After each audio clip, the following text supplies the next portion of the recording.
On feint parfois de découvrir avec une stupeur théâtrale les fractures de notre société. On s'étonne des colères, des replis, des défiances mutuelles.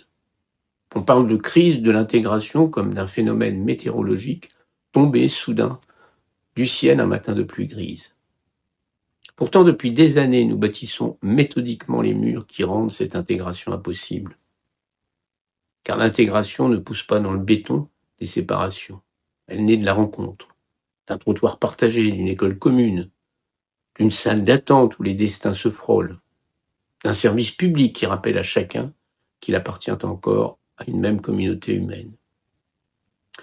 Or, notre époque semble avoir remplacé cette lente couture du lien social par une géographie de l'évitement. Les ghettos ne sont pas seulement ceux des pauvres.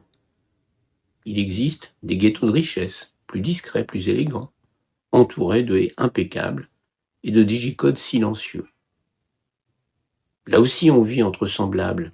Là aussi, l'altérité devient abstraction. Les enfants grandissent sans jamais croiser d'autre monde que le leur. La peur de l'autre prospère autant dans les tours abandonnées que dans les résidences closes. Mais les ghettos de misère portent une cruauté supplémentaire, celle de l'abandon. Lorsque les services publics désertent les quartiers difficiles, ce n'est pas seulement l'administration qui recule, c'est la République elle-même qui retire sa main. Les postes ferment, les médecins partent, les commissariats se raréfient, les écoles s'épuisent. Alors le quartier devient une île oubliée, où l'on demande encore aux habitants de croire à une promesse collective que plus personne ne vient incarner. L'intégration suppose pourtant une réciprocité. On ne peut exiger d'un individu qu'il adhère à une société qui ne se manifeste plus à lui que sous forme de contrôle, de suspicion ou d'absence.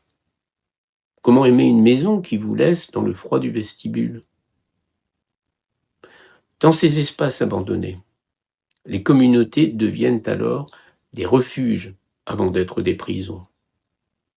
On s'y replie parce qu'on y trouve protection, langue commune, solidarité immédiate. Le communautarisme naît souvent moins d'un excès d'identité que d'un déficit d'hospitalité. Quand la cité cesse d'accueillir, les clans recueillent. Et pourtant, aucune société ne survit longtemps à cette fragmentation. Une nation n'est pas une juxtaposition de solitude barricadée. Elle est une conversation fragile entre des personnes qui acceptent de partager davantage qu'un territoire, une destinée commune. Dès que les classes sociales, les cultures ou les origines cessent de se rencontrer réellement, la méfiance remplace peu à peu la fraternité. Chacun finit par fantasmer l'autre sans plus le connaître. Le drame est peut-être là. Nous avons voulu la tranquillité plutôt que la coexistence. Nous avons organisé la distance croyant acheter la paix. Mais les murs, même invisibles, ne protègent jamais durablement. Ils dessinent seulement les contours d'une société qui ne sait plus se regarder en face. Une civilisation se juge moins à la richesse de ses centres-villes qu'à l'attention qu'elle porte à ses marges.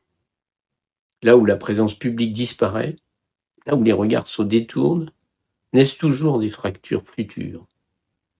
Et l'on découvre alors trop tard qu'aucun peuple ne peut longtemps demeurer uni lorsque chacun habite un monde séparé des autres. Je vous remercie.